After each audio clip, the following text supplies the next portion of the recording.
Okay. I have learned we have to take a hot breath before launching in because I've noticed so many of our streams catch me mid-sentence welcoming everyone.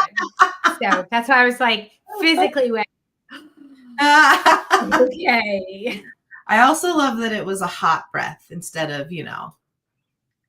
any like a hot minute, take a breath, let's mash them together. I'm amused. A hot breath, please. I believe this morning I said to a neighbor, because my best friend ran for judge years ago in town. And I was talking about her and I said, well, when she was in the shaking babies, kissing hands phase of running for judge, and then I realized I said, shaking babies, kissing hands. That's like, oh, that's not good. So anyway, hello, everyone. Welcome. I think as is our normal shtick here, we don't just jump right into content because we want to give everybody a hot breath to join, right? So not a cool breath, not a calm breath. Take that hot breath. Yeah. Take a hot breath, everybody, and join us. Today, we've got Devri here again for another presentation. I'm calling this an encore presentation, even though I'm probably the only one here who has seen your presentation on this before. But I loved this presentation on how to work with editors. And as a matter of fact, last time I watched you do it, I mean, I walked away with a new perspective on how to do this because working with editors is totally a skill that you have to practice. It is. I mean, wouldn't you agree? This is not something most of us are just born able to do. I mean, yeah. And I'm excited because I actually redid the presentation entirely this time. Like I have all the stuff that you liked, but there's a couple of things that I didn't talk about that is gonna like directly what you just said about like, it is a skill set. You can't just like, you really have to kind of work at the mindset and like how to go into this so that you're healthy and you get the most out of the process. Absolutely, because one of the things that I pointed out in my workshop sort of leading up to this one is the fact that if you're getting a developmental edit just so you can get that gold star and feel good about yourself, you are wasting your money if you aren't here to get like real actionable feedback. So yeah, absolutely. And I like really that if you're just doing it to feel good about yourself, yes. Like a lot of people get into a lot of problems with that. And I am going to kind of brush against that too. So I'm excited. Yeah, awesome. So, okay, everybody, welcome Erica and TW and Emily and Jasmine. They are the only ones I see in the chat. If you're here and you want to say hello, say hello. I am going to drop off in just a second. We're going to put Devri's presentation up, but I want everyone to know I am manning the chat. And if you have a question at any point about the material that Devri is going to cover, go ahead and put it in the chat and I will star your comment so that we can come back at the end and we can answer them then. Does that sound like a good rhythm for you, Devri? Yes, please. Because I do have a tendency to try to read the comments and my little ADD brain will then try to continue with the presentation while answering the comment in my head. And then you'll watch me kind of glitch. It's really good. So yeah, let's do the comments at the end. Don't look at the comments. I got the comments. You got the presentation. So without further ado, everyone, I am going to drop off and turn this presentation over to you, Devri. Great. Thank you so much. And thank you for everyone who is here right now. And, anyone who decides to sign on and watch later, you guys are amazing. All right. We're just going to dive right in. So as Abby was kind of saying, this class is on how to work with editors. And I called it how to work with editors, how to get out of your own way, because that's the problem. So we're going to start with a brief explanation of what types of editors there are and how to know what you need so that we're all kind of starting from like the same base understanding of how it works when I dive in a little deeper to the how to get out of your own way part. So step one is you got to know what editor you need. And that is the trickiest part, really. So there are 3 different types of people that you can hire. We have the first option, which is a writing coach. We have a content edit, which Abby refers to frequently as developmental edit. They mean the same thing. And then also a line editor. There's probably another name or two for a line edit as well. So just keep in mind, we're talking about the same things here. I'm going to go through each one of these and really explain what they are, what you can expect, and how to know which one you need. So writing coach, they've been around for a while, but they really are gaining in popularity within the last year or two. Like they're kind of becoming more mainstream and like knowing that that's an option, which is amazing because a writing coach is very unique in that they're going to offer help that is completely personalized to you. And that's really important. The other thing that's important to know is that the processes between writing coaches, though, are going to vary greatly. So I do writing coaching because I have no desire to edit and I have no business line editing, no business. But the writing coach really helps me help other people in a way that is fun and exciting to me. But my friend Michelle, who is also a writing coach, she and I have very, very different processes. So just to give you an example of how much this can vary, Michelle has a very like an organized system that she's going to use. She's going to charge you by the month. In that month, she's going to say, okay, send me this many pages on this day. I'm going to spend this many hours each week. I'm going to send it back to you on this day. It's very, very organized. It helps you kind of get your butt in the chair and as well as all the other stuff. I like to go to a more personalized approach where I can decide, okay, let's do this many phone calls and what kind of edits do you want in this? Do you want to just really work on this thing? Do you want me to really be very, very hands-on or hands-off? And as a result, I charge by the hour and not the project. It's really important to understand like what you want, what you're getting into, what kind of help you need so that you can find the right writing coach for you. Some of the things that I do, my friend Michelle will not. We have talked about this at dinner where she's like, absolutely not. I'm not doing that. And same with her. Some of her things I'm like, I'm just not interested in doing. So it's really important when you're looking for a writing coach to have open and honest conversations with the person you're looking to hire way before you get too deep into this process. And don't be afraid to be really clear about what you want. Like, here are my weaknesses. This is what I can't figure out. This is what I'm looking for help on. And be clear that you have found the right person. And those conversations should also continue to happen with your writing coaches clear through the process so that that relationship can be tweaked. I had a client recently where in the beginning, she had asked me to be pretty hands-on. And so I was doing a heavy amount of edits and rewrites because she was exhausted. Like she didn't want to be in this book anymore. So I was doing what was requested. And then she called me a couple months in and was super frustrated and was like, I just feel like I'm not learning. I feel like what you're doing is hindering me. And I just like, basically, I want you to back off on this. And I'm going to be really transparent. And I'm going to tell you guys that I didn't know if that was a good idea. I didn't know if she was ready for me to back off as much as she was asking me to. But she asked me to, and she is the client. And so I did it. And I'll tell you what happened. She blossomed. I was amazed. Like she is exactly what she needed. And we would never have gotten there had she not said to me, like, I don't want what I thought I wanted. And we need to change how this is functioning. The cost on writing coaches are going to vary greatly. Some coaches, like I said, project, some hourly. How I approach things, because I charge hourly, and I think this should be standard across the industry, I just ask, like, how many hours do you want me to spend on this? So if someone sends me 20 pages, I'm like, all right, where do we tap out at, right? They're like, okay, I can buy 2 hours of your time. And then that's what I do. So open conversation, complete personalization. Writing coaches are phenomenally useful when you're just getting started. And we're going to come back to a couple points on that in just a little bit too. So the next type of editor is the content or the developmental editor. And a content editor can be your best friend if you have a pretty good grasp on the concept of writing. You understand story structure. You do pretty well with your sentence structure. This is the place for you.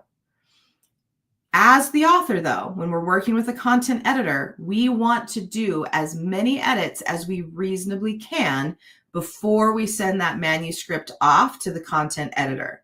Content editors are going to charge by the project, and they do not allow you to send the book back for repeated passes without another fee unless it's already in the contract, and you're still paying for that.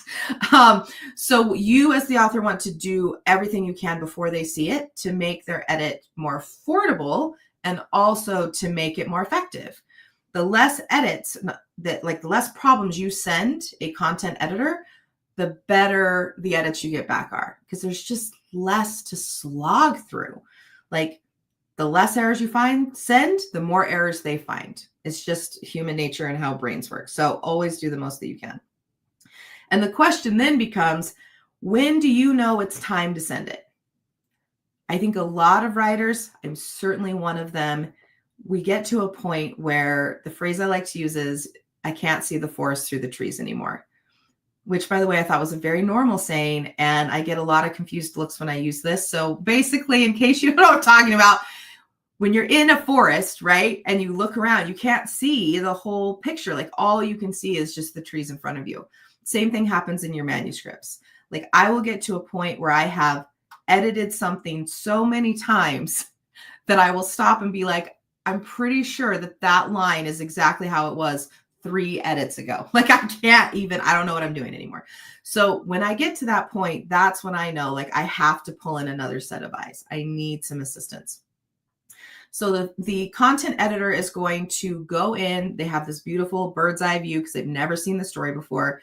And they're going to help you make sure your story arc is correct. They're going to let you know if your scenes are missing tension. They'll let you know if you have inconsistencies with characters or settings. Like, maybe you described the town hall 2 different ways in 2 different places. Content editors are they're invaluable, in my opinion. I apologize. They're invaluable, and working with them will always leave you better than when you started. I had a publisher recently try to have me skip the content edit because they didn't want to pay for it. And I about had a panic attack. Like, I think they are just invaluable. Okay, the line edits. So the line edits are where all the teeny tiny mistakes get caught. And it's critical that this edit be done if you want a professional product. You cannot skip this. People really like to skip this, especially because they've already spent so much money on the content edit that they're like, it's fine, it's fine, it's fine. And it's not. So I'm so sorry. I have got something in my throat. Okay. Line edits are my very least favorite thing in the whole world. And it's because every single book will get a comment back that I have no idea what they're talking about. None. Like, they're throwing English terminology at me with like 3 different rules and this and that, and this is why it can't be that. I have no business doing line edits for anyone else. It is my weakest area. And so line edits become the bane of my existence. However, here is how I work with them. So first thing, when I get something I don't understand, I Google it. Like, and you all should do the same thing. If they're like, well, this rule says, just Google it, read it, understand it, then go back and see what you can work with. My personal rule is, number 1, if what they're suggesting, if what my line editor is asking me to change makes not 1 iota of difference to me, I'm just going to change it. Because as I have established, I have no business doing line edits. So I'm going to trust my editor and say, you know what, I don't care one way or the other. So I'm just going to make the change that they're suggesting. Doesn't bother me. If what they're suggesting is changing the meaning of your sentence, and that happens more often than you would think. If what they're suggesting changes the meaning of the sentence, I will rewrite my sentence to keep the meaning and obey the grammar rule that they're telling me that I am breaking. If a rewrite simply cannot be done, it just does not work, I will make a case for them for either, hey, this is why it needs to stay. Can we break the rules here? Or can you help me? Like, I need a suggestion because here's what I'm trying to do. Here's the problem I'm running into with your suggestion. I don't know what else to do here. Like, can you give me a little help on how to like follow the rules and make this thing happen? And finally, when you're working with line editors, sometimes arguments can be made that things can be looked at more than one way.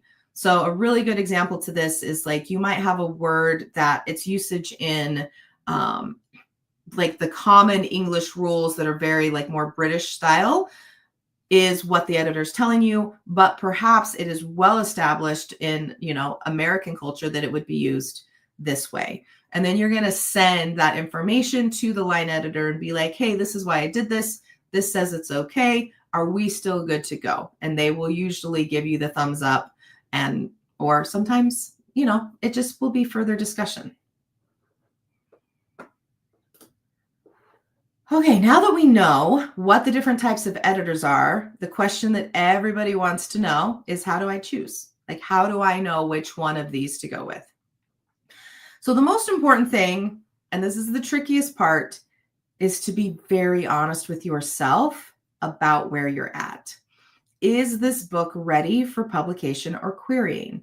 Now, this is really hard because there are some people who think their book is not ready. And it absolutely is. Okay. These people are lost in imposter syndrome. They are stuck in like a sea of rewrites, and it's not helping them at all.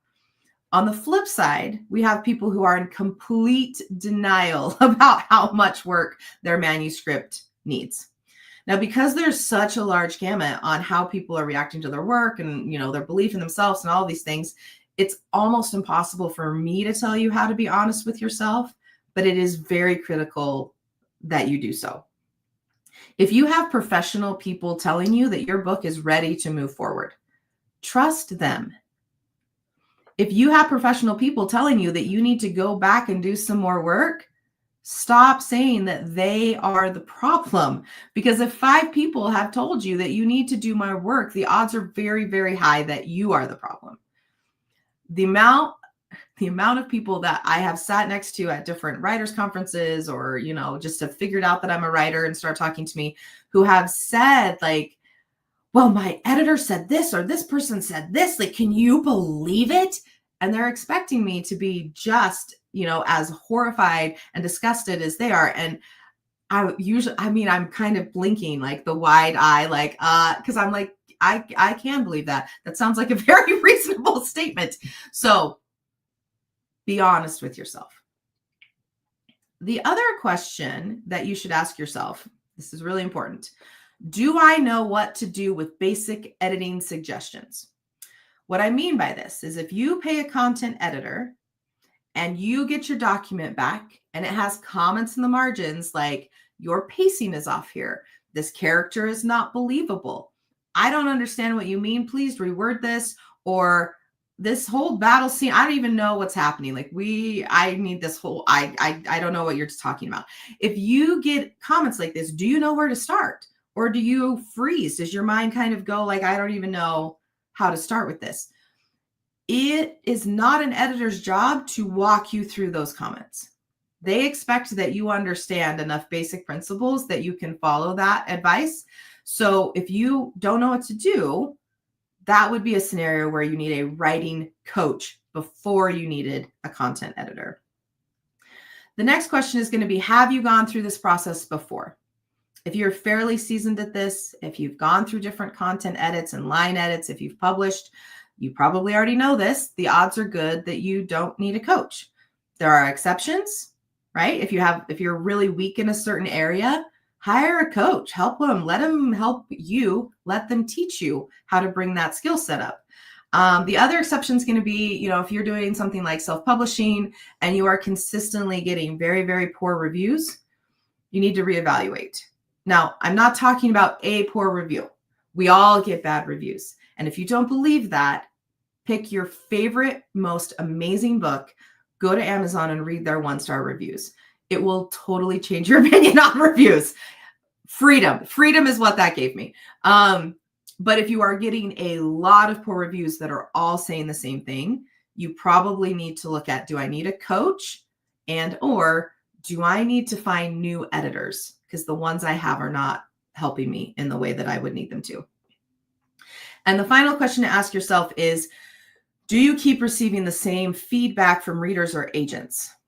If you are not getting any movement on your queries or agents keep telling you the same thing, you might need some help. In that situation, make sure that you get the kind of help that you need. So going back to my earlier example of my friend Michelle, who's a writing coach, if you needed help with queries, for example, I am not your girl. My publishing history is weird. It's one of those stories where it's just consistently right place, right time, weird fluke. Like I don't understand the query world in the way that she does. You do not want me to hire, you don't want to hire her to help me.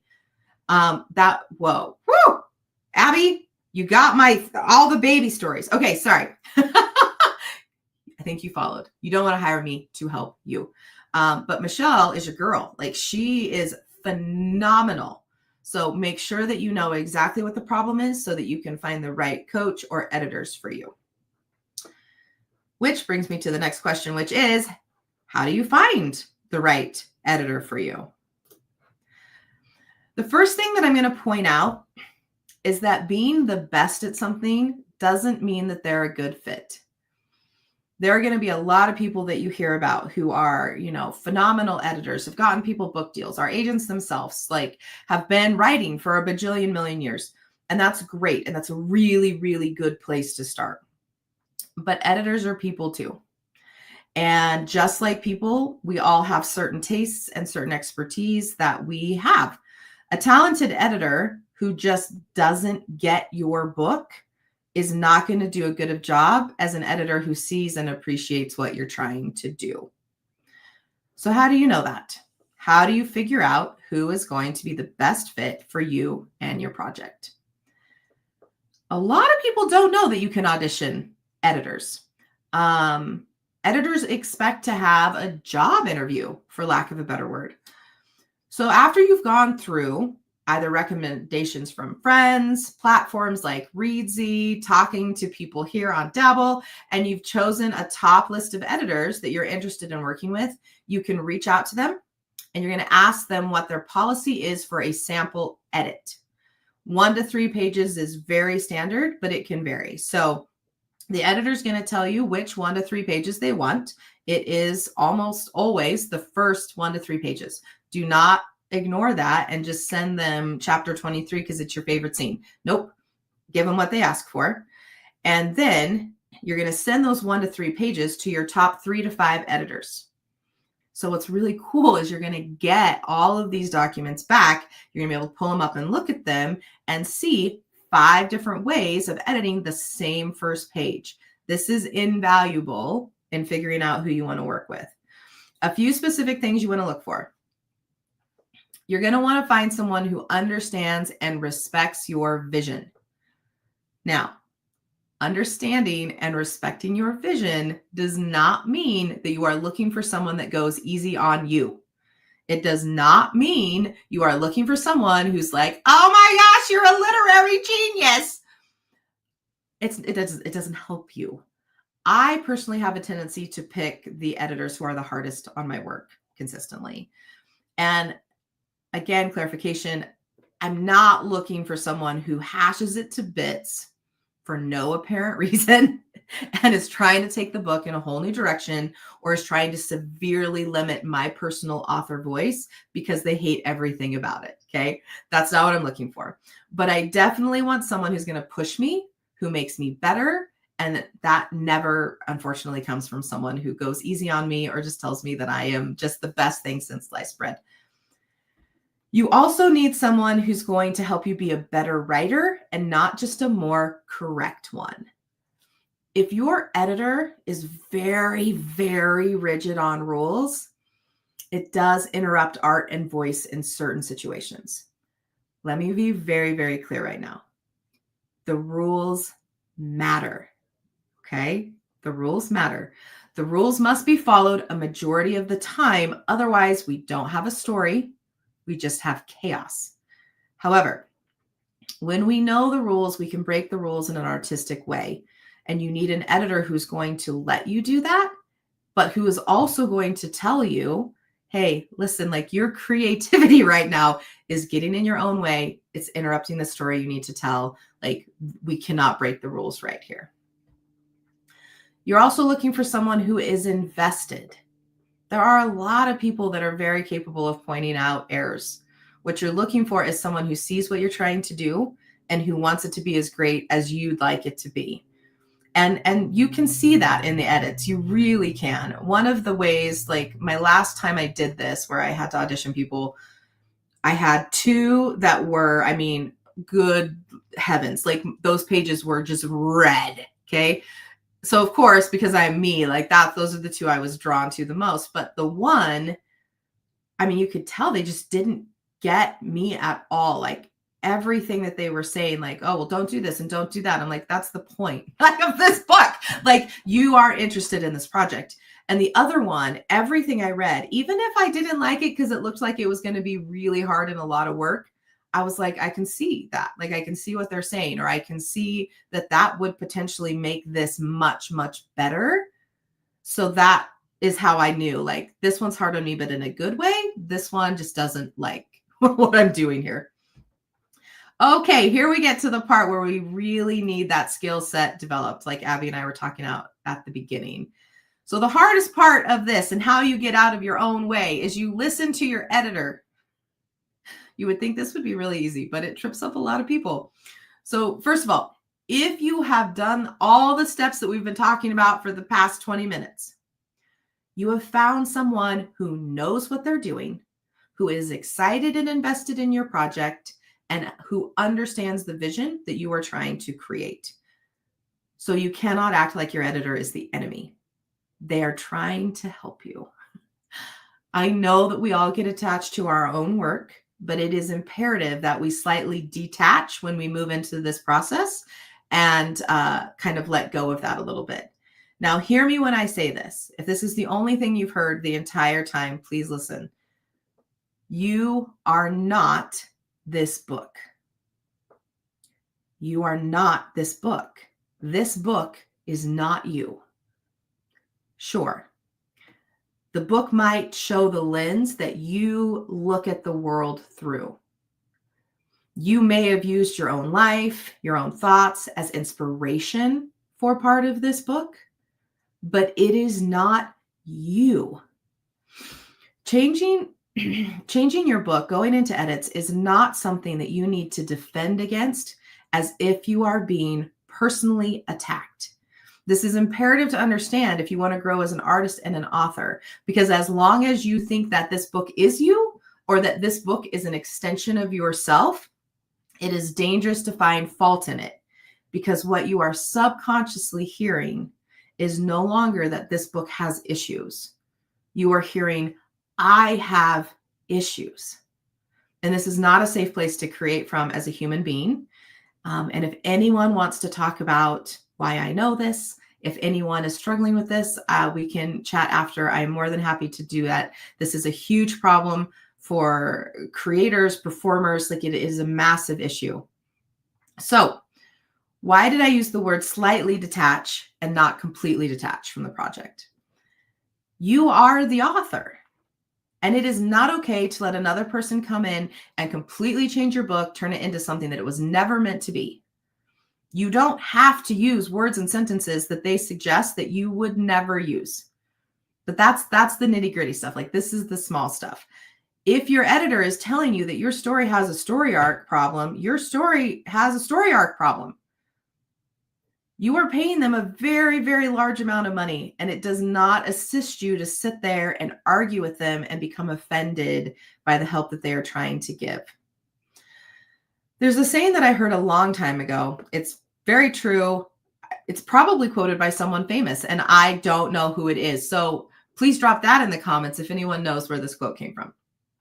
If someone tells you how to fix your book or anything, right? Someone tells you how, back up, Devri, backing up. My apologies. If they tell you there's something wrong with your book, there we go. They're probably right. If they tell you how to fix it, they're probably wrong. You don't have to take your editor's advice on exactly how to fix the problem that they are identifying, but you do need to take their advice that there is a problem. Once you accept that there's a problem, you can then ask questions. Would it fix the problem if I did this instead of what you're suggesting? Or I really don't like the implications of that suggestion and where I feel like that would take the story, but I can see what you're saying. I have a couple of other ideas on how we can take care of this. Can we talk about it? But what about the really, really stupid suggestions? I've heard this before, really. Like, I don't even think they read this book. They did. I promise you they did. And yes, even then, we still have to take them. So let me explain. The example I like to use is very oversimplified. I realize it's oversimplified. Don't come for me.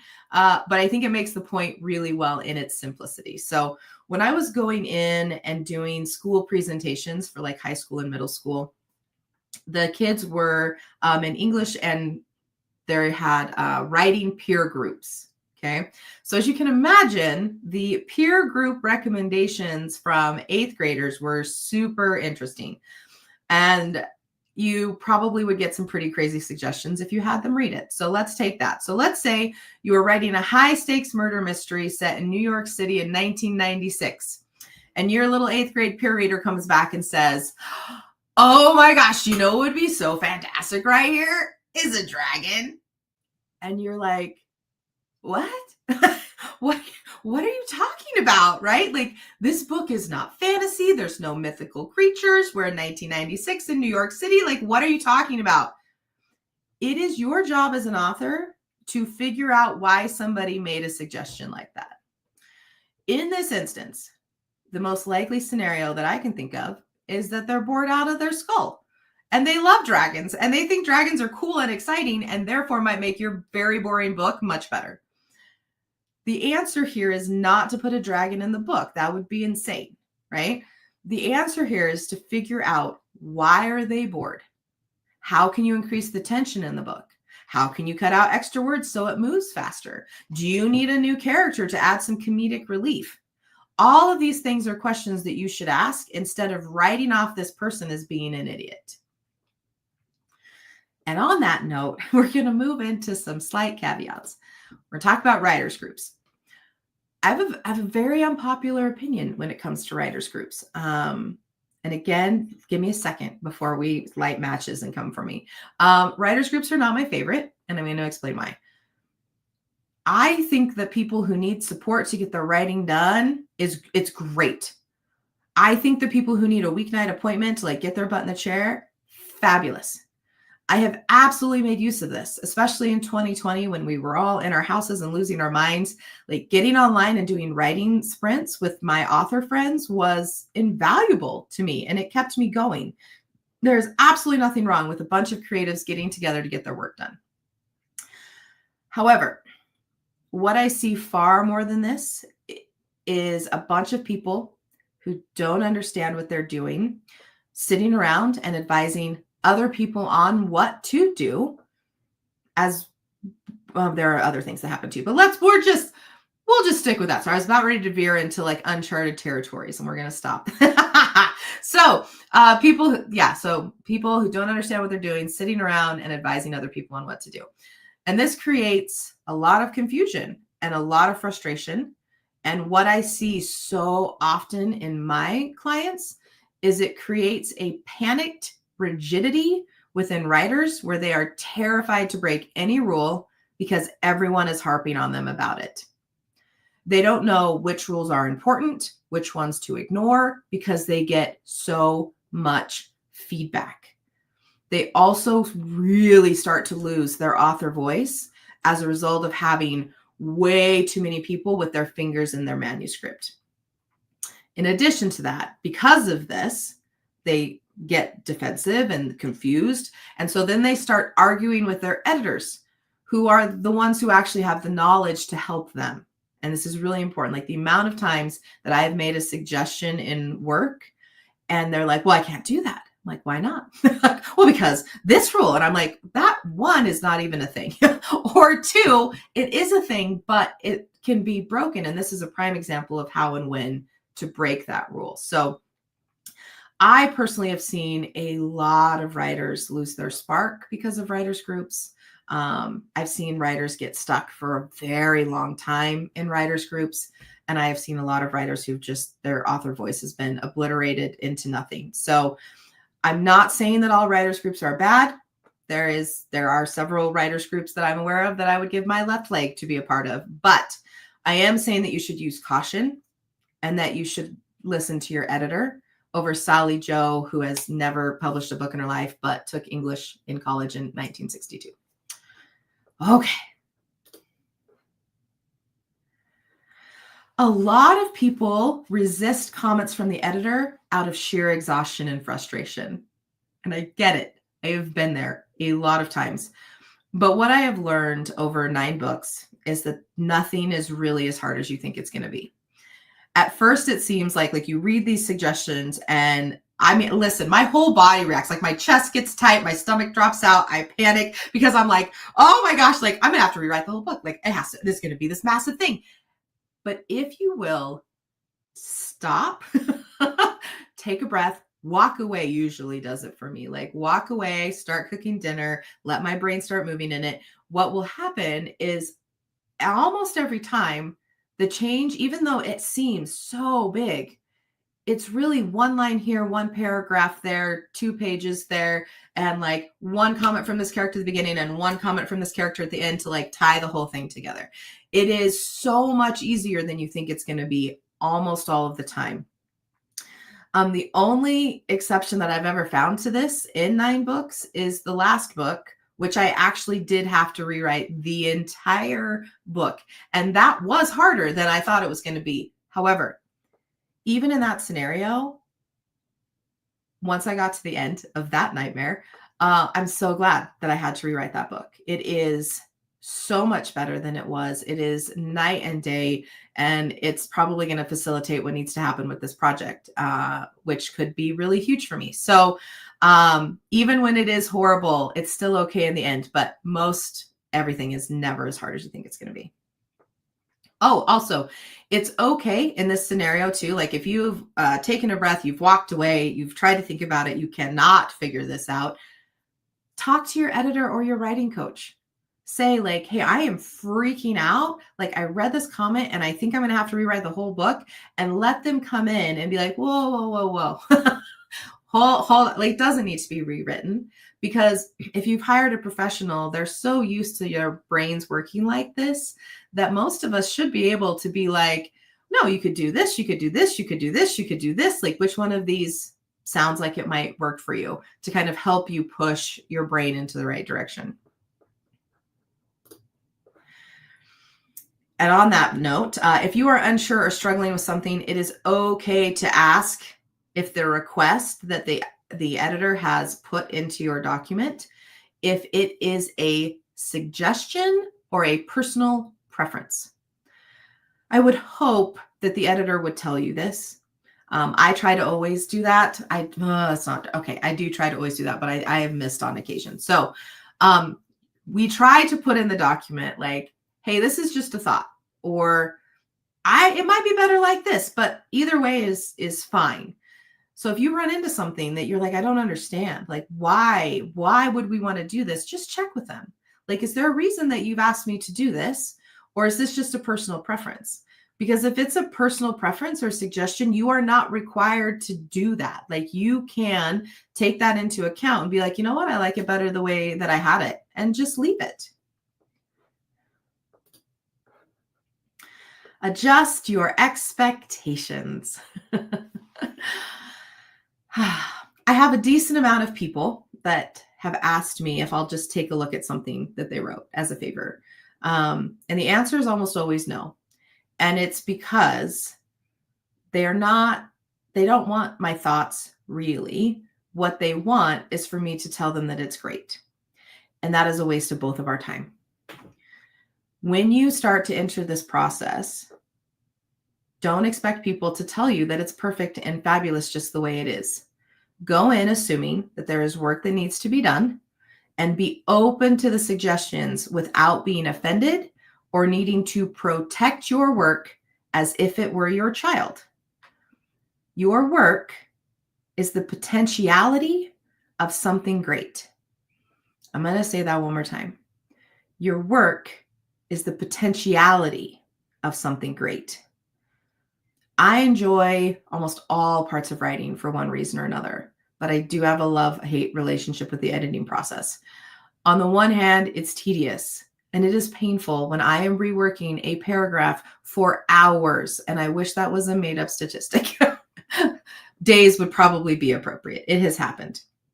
On the other hand, the greatest high that I have in this is when I take something I've written that is awful or mediocre or just fine or even good, and I edit it and I turn it into something magnificent.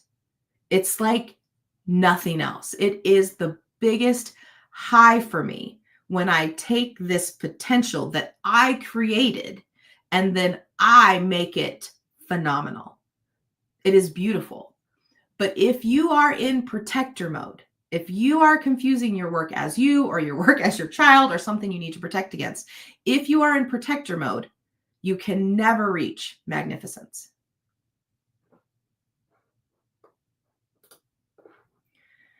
All right, the next thing you need to know is when to set something down. Editing the same book over and over again for years may not and often is not the right move. Maybe it's not the right time for this book. Like maybe publishing isn't interested in it right now. Maybe readers are interested in it right now, but it's good, right? Like, you know, it's good. Your professionals have said it's good. It's just not the right time. Get in your back pocket until it is the right time. Reworking it and reworking and reworking is not going to help you. Maybe you also need a higher skill set before you can pull off what's in your head, right? So let's say you've got this beautiful vision and it is not showing up on the page no matter what you do.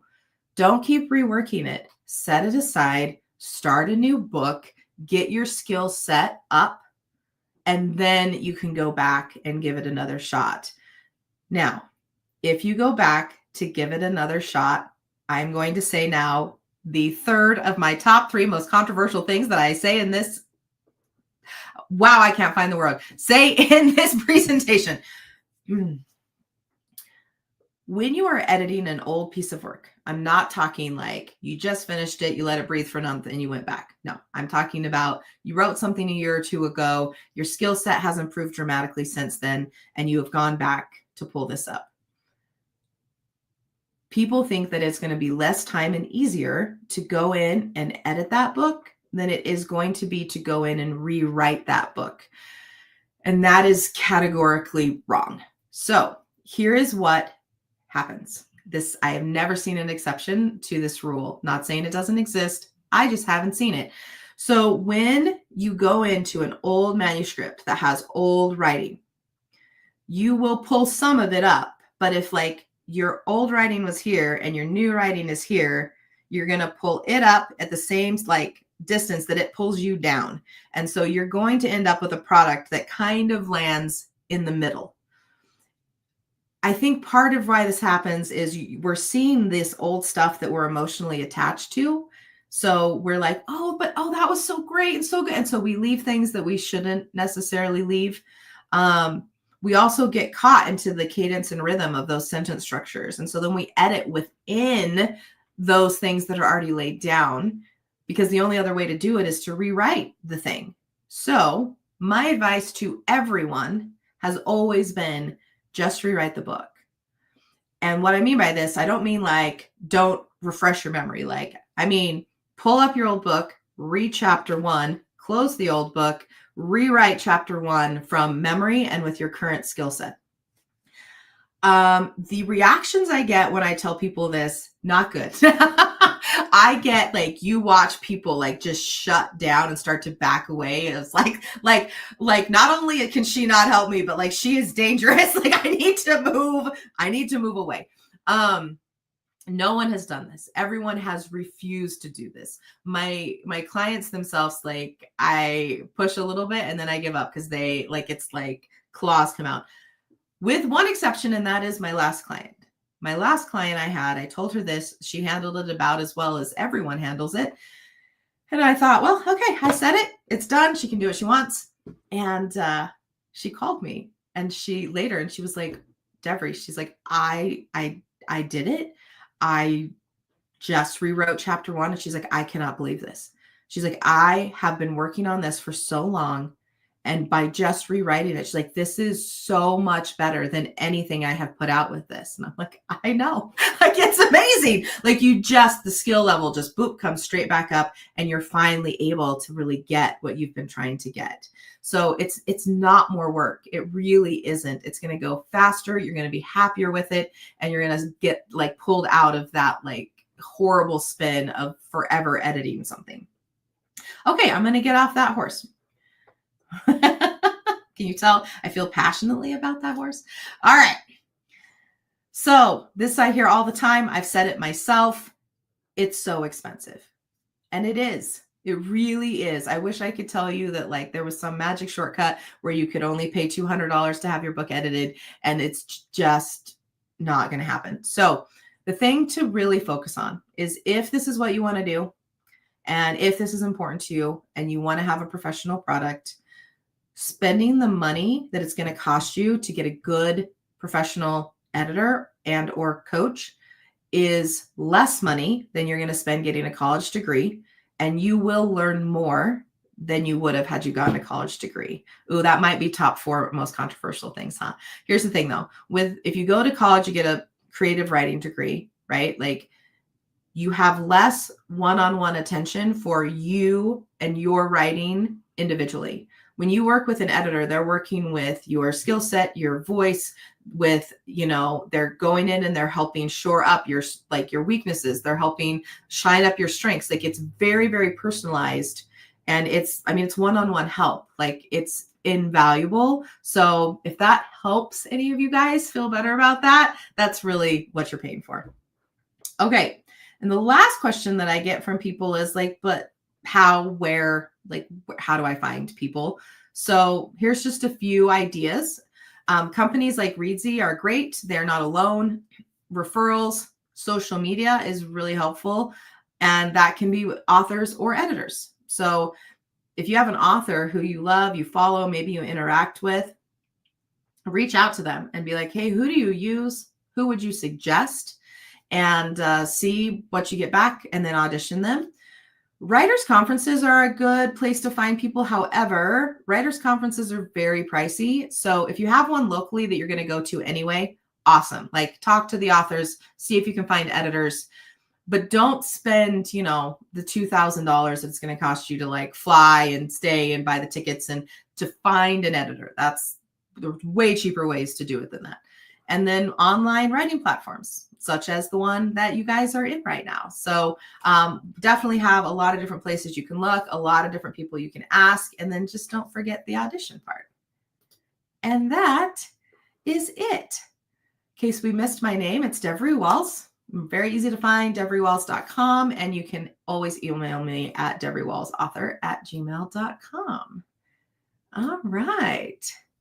How are we doing for questions now that I've just like fire hosed everyone for 49 minutes?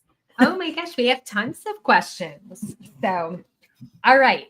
Are you ready? Let's see. We've got some really great ones. I'm going to start at the bottom and work my way up. So if you put a question in the chat, up ahead, like, we'll work our way to it. But Kara had a good question here. How can one get out of protective mode? And so her kind of backstory is, much of her writing has been done as a form of therapy and can't help but feel a criticism of it is personal, which she says is wrong, but I think a lot of people feel that way. So do you have any good tips for getting out of that protective mode? Yeah, let's see what we can do. And I love that you edited Kara's question and deleted that it was stupid of her, but I'm going to address it because it was not stupid of you at all. It's super normal. It's super human. We all do it. And it took me a really long time to figure this out, and derailed what probably could have been a career as an opera singer. So it's very, very normal. So I just want you to know that.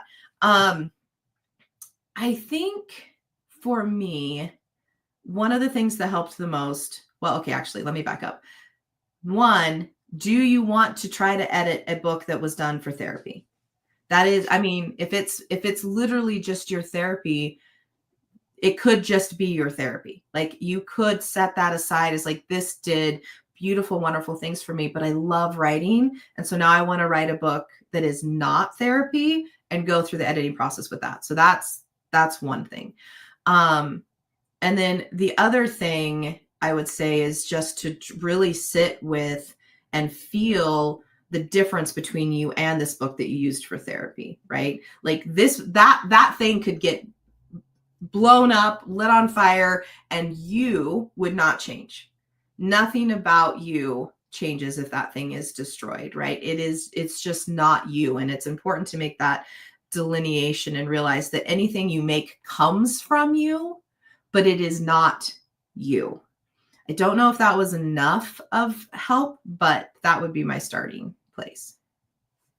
So Tatiana had a question and she had it up above, and I can see she's reposted it here at the bottom, but she posted it initially when you were talking about writers groups. So she wants to know what you think about writers that help young kid writers. And we do have a lot of teen writers in our community when they need help with simple, obvious problems in their stories. Yeah. I think as long as the writers that are helping are flexible in their approach, I think that's beautiful. So when you tell someone like, oh, simple, obvious, like you need another character here, right? Like this isn't working.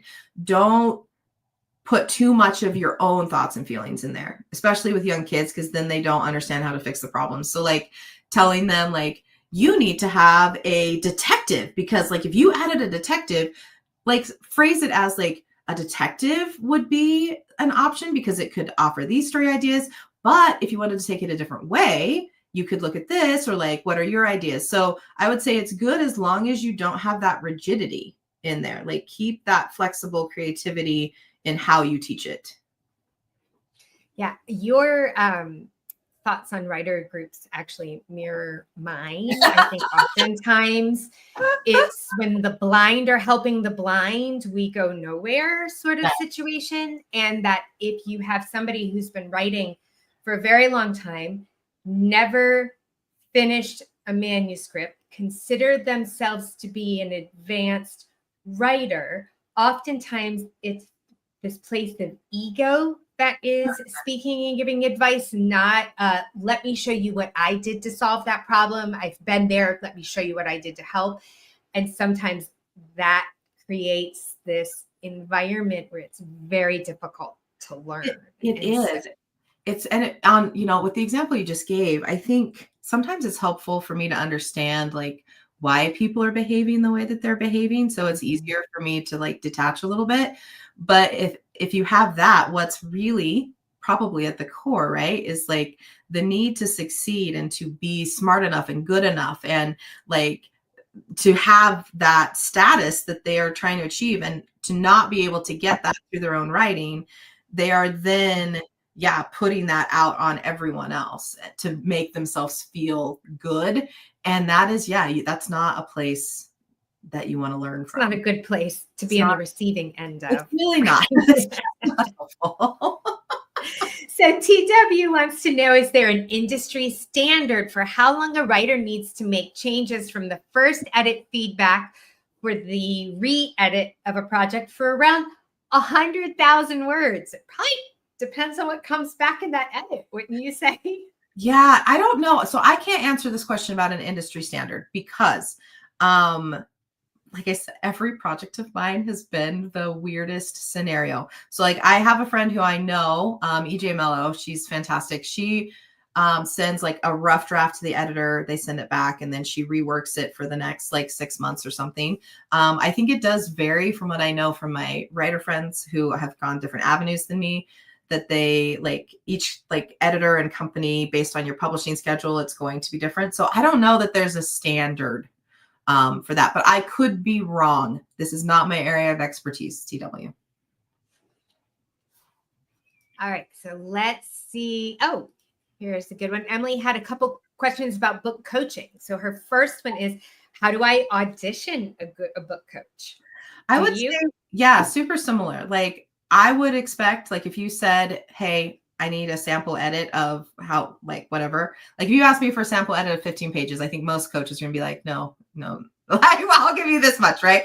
But also a phone call. Like, I would expect to get on a phone call with someone and talk about, like, what are your goals? What do you need? Like, what can I do for you? What are you hoping? So yeah, I would start with a phone call, and then if you're say like, yeah, could you just give me a sample? Yeah, my girlfriend, Jen Braxma, who actually was interviewed on our podcast, I think a couple of weeks ago, as well as Michelle Hazen was also interviewed on our podcast. Awesome, you guys. All the book coaches. Jen, I was talking to her the other day and she's like, I have to get off in 10 minutes because I have an initial call with a client who may or may not work with me. She was doing like a 15-minute call to do exactly what you just said. I want to know what their goals are. You know, what do you expect to get out of this relationship? A lot of book coaches that I know have intake forms, and some of them are quite extensive.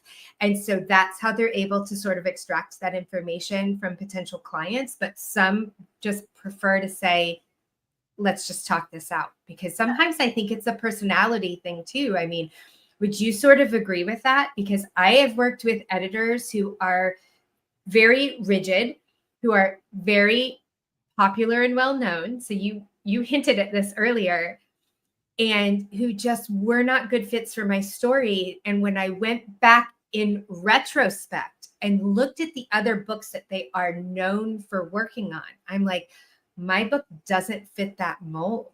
Yeah. I chose the wrong person. I chose them because I thought they were the best, and I paid a lot of money, and I didn't get out of it what I felt like I needed to get out of it. And so that good fit is, it's really important. And I would hope, like, it's unfortunate because I would hope that the editor would have been like, I probably am not a good fit for you, but you can't count on that. You know, like my last coach, she sent me her manuscript, which I'll be honest, like I didn't ask for it. So I almost didn't look at it, but I quickly scanned and I was like, no. I have no expertise in this area. I'm not remotely interested in this. And then the next chapter was something completely different and something I was very interested in. And so I called her and I was like, look, I've scanned through your thing, but like you have 2 books here for real. Like you can't do these together. So you just need to know that working forward. But whichever one you choose, like option A, I'm not your girl. Like I don't know what to do with this. It's boring to me. However, if you want to go this way, I am very much interested in working with this. So yeah, just conversation is so important. Yeah. Okay. Also about book coaching, questions about approaching book coaches. In a first email, do I just write who I am and about my project in a paragraph, or do I actually want to put these details about strengths, weaknesses, what I want? I think the more that you can give the coach would be better. I mean, don't be a crazy person. Like, don't send me 14 pages. But I think, yeah, being very clear about this is what I'm looking for. This is where I feel I'm weak. That would be really helpful for me. And I would be impressed, honestly, that you were self-aware enough to put that in your email. Okay, I'm checking to see if I have any other things. What is the link to the podcast? Tatiana, can you tell us which podcast are you talking about? I think we referred to Jen and Michelle. So Michelle and Devri are friends. Actually, at Devri, I came to you through Michelle. Yeah. And so that's a fun connection. Okay, I think I have all the questions that we've answered. So yeah, I think this, and we're right at an hour. Look at that. It's like we're professionals who know what we're doing or something. Totally. Oh no, I love that. Thank you for being here, everyone. And thanks for your great questions. Hopefully I was able to help a little bit, but yeah, there are so many amazing people and clearly you have access to so many of them right here, which is fantastic.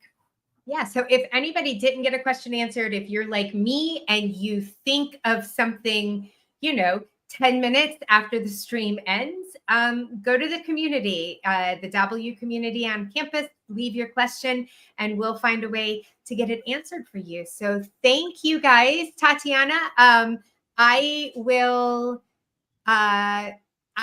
end the stream, but if you hang tight, I'll be able to put those links down in the stream here for you. I'll still be able to put them in the chat. So we'll go ahead and end the stream now. Thank you everybody for coming, and we will see you next week in the community. And for our sprints, I think our next event is a sprint on Tuesday. So bye everybody.